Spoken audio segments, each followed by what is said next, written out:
안녕하십니까, 박사호입니다. 러시아 신형 중거리 어레시닉 미사일 시스템이 연말 이전에 실전에 투입될 것이라고 블라디미르 푸틴 러시아 대통령이 국방부 확대 회의에서 밝혔습니다. 그는 어레시닉 미사일을 비롯한 여러 무기를 언급하며 향후 수십 년 동안 러시아의 전략적 균형, 안보, 세계적 지위를 보장할 것이라고 말했습니다. 푸틴 대통령은 또 소형 원자로로 구동되는 사거리 무제한 순항미사일 브레베스니까 수중 드론 포세이돈도 올해 개발의 중요 단계를 완료했다고 말했습니다. 모스크바는 2024년 11월 우크라이나의 무기 공장을 공격하면서 어레시닉 시스템을 공개한 바 있습니다. 그는 또 모스크바의 임박한 공격 가능성에 대한 서방의 주장을 거짓말이자 헛소리라고 반박하며 그러한 발언은 유럽 대륙의 공포감을 고조시키려는 의도적인 것이라고 강조했습니다. 푸틴 대통령은 세계 지정학적 상황이 여전히 긴장되고 일부 지역에서는 매우 위태로운 상태라고 시작했습니다. 그는 나토 회원국들이 공격력을 증강 현대화하고 러시아와의 불가피한 충돌을 주장하면서 자국민을 세뇌해 대규모 전쟁을 준비한다고 비판했습니다.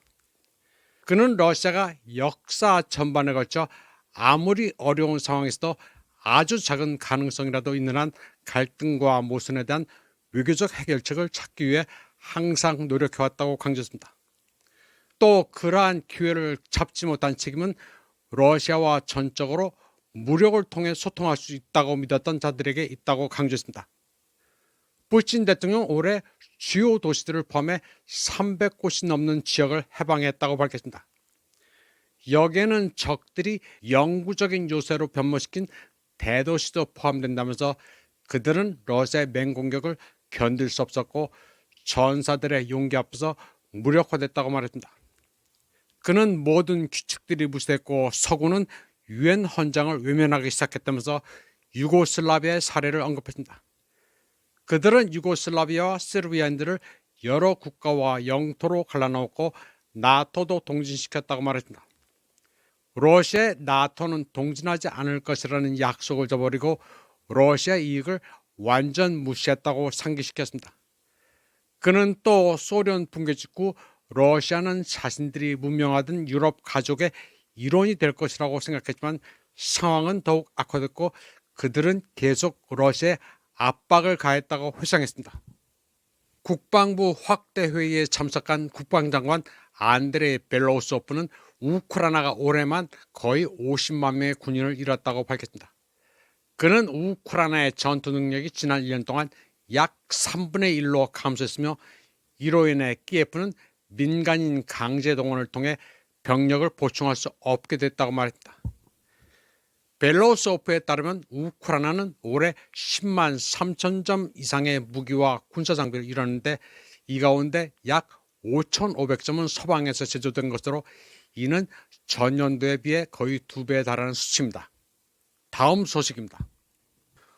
우크라이나 정보기관 SBU는 며칠 전 서브시 베이비라는 수중 드론이 흑해함대 노보로시스크 해군 기지에 정박해 있는 4억 달러짜리 킬러급 잠수함을 대파했다고 선전했습니다. 그러나 이는 가짜 뉴스였습니다. 잠수함이 아니라 부두에서 폭발이 일어났을 뿐입니다. 물기둥과 폭발이 사라지자 모든 선박은 멀쩡했습니다. 러시아 흑해함대는 우크라이나가 파괴했다고 주장하는 킬러급 잠수함이 아무런 피해 없이 건재하다면서 잠수함 영상을 공개했습니다. 알렉세이 룰렵 흑해함대 공보실장은 노보로시스크 기지 안의 함선이나 잠수함은 물론 승조원 누구 한 명도 사보타지 피해를 입지 않았고 모두 정상적으로 작전 중이라고 밝혔습니다. 다음 소식입니다. 트럼프는 베네수엘라에 대한 전면 봉쇄령을 내렸습니다. 그런데 트럼프의 이유가 황당합니다. 그는 미국이 베네수엘라로부터 석유와 토지, 기타 자산을 되찾으려 한다면서 이전 행정부들이 카라카스가 미국의 경제적 이익을 빼앗아 가도록 방치했다고 주장했습니다. 트럼프는 베네수엘라가 미국 소유인 석유 채굴권과 기타 자산을 무단 점유했기 때문에 해상 봉쇄를 결정했다고 주장했습니다. 그냥 깡패짓 하겠다는 것입니다. 베네수엘라는 1976년에 석유 산업을 국유화해 외국인의 석유 직접 소유는 종식시켰지만 다국적 기업들이 서비스 계약을 통해 운영하는 것은 허용했습니다. 2007년 우고 차베스 집권 당시 베네수엘라 정부는 주요 석유 프로젝트에 대한 과반수 지분을 확보했습니다. 그러자 엑선모빌과 코노코 필립스를 비롯한 여러 서방 에너지 기업들은 새로운 계약 조건을 거부하고 베네수엘라에서 철수했습니다. 그리고 이후 중재를 통해 권리를 주장했습니다. 트럼프가 베네수엘라의 석유를 빼앗겠다는 목적은 뻔합니다. 러시아 자원을 강탈할 수도 없고 이란을 찢어 발릴 수도 없으니 그나마 가깝고 만만한 세계 최대 산유국 베네수엘라를 먹겠다는 것입니다. 이에 대해 마두로는 강력히 반발했습니다. 그는 미국이 베네수엘라 정부를 전복하고 식민지로 만들려 한다면서 워싱턴의 위협과 석유 봉쇄를 야만적 외교라고 규탄했습니다. 마두로는 TV 연설에서 미국이 카라카스에 47시간도 버티지 못할 괴뢰 정권을 세우려 한다고 비난했습니다. 그는 트럼프의 압박 캠페인을 호전적 행위라고 규정하며 베네수엘라 헌법, 주권, 천연 자원을 빼앗으려는 의도라고 말했습니다. 그리고 베네수엘라 정권 교체를 통해 나라의 부를 넘겨주고 식민지 괴뢰 정권을 세우려 한다면서 그런 일은 절대 일어나지 않을 것이라고 강조했습니다. 또 국제법과 유엔 헌장은 항행과 상업의 자유를 보호한다면서 자국의 석유 무역과 수출은 계속될 것이라고 강조했습니다. 그리고 지금은 해적질이 용납되는 시절이 아니라고 말했습니다. 그는 베네수엘라 부는 오직 국민의 것이라면서 독립운동 지도자 시몬 볼리바르와 헌법을 언급했습니다. 한편 알렉산드르 루카셴코 벨라루스 대통령은 워싱턴이 베네수엘라의 지도부를 인정하지 않는 것은 미국의 이익에 해롭다고 강조했습니다. 루카셴코는 2020년 대선에서 조 바이든이 부정선거 논란 와중에 선거 승리 이후 미국이 다른 나라 선거에 대해 훈계할 입장이 아니라고 말했습니다. 벨라루시 언론이 미리 공개한 미국 뉴스맥스와의 인터뷰에서 그는 니콜라스 마두로 베네수엘라 대통령을 합법적인 지도자로 인정하지 않는 것은 미국 정부의 태도를 비롯해 카라카스와 워싱턴 간의 긴장된 관계에 대해 언급했습니다. 루카셴코는 미국인들은 베네수엘라의 투표를 카운팅할 입장이 아니라면서 2020년 선거에서 트럼프가 어떻게 밀려나는지 기억하느냐고 반문했습니다. 그는 2020년 선거가 부정선거였다는 트럼프의 오랜 주장을 지지하며 바이든을 대통령으로 만든 과정은 100% 조작된 것이라고 규정했습니다. 그러면서 그러한 부담을 지고 있는 미국이 베네수엘라, 벨라루시 또는 다른 곳의 선거 결과를 인정하지 않겠다는 것은 정말 어처구니 없다고 설명했습니다.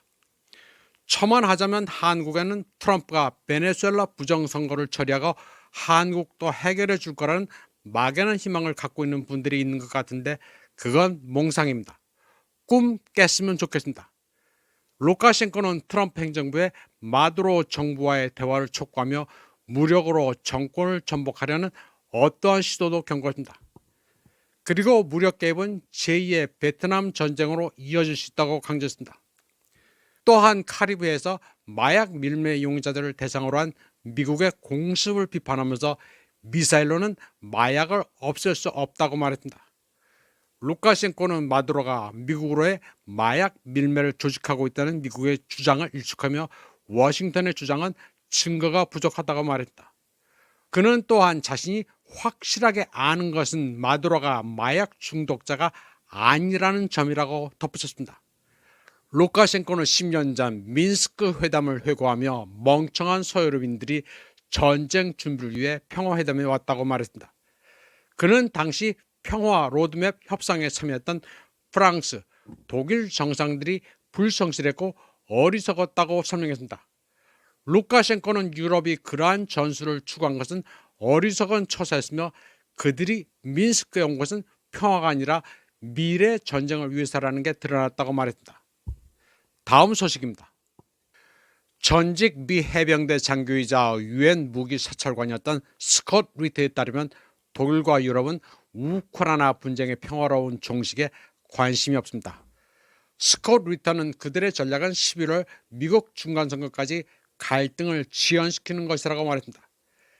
그들은 선거운동을 지나치게 정치화함으로써 미국 의회 내 야당을 강화해 트럼프 행정부를 마비시키는 게 목적이라고 말했습니다. 이번 방송은 여기까지 하겠습니다. 시청해주신 여러분 감사합니다.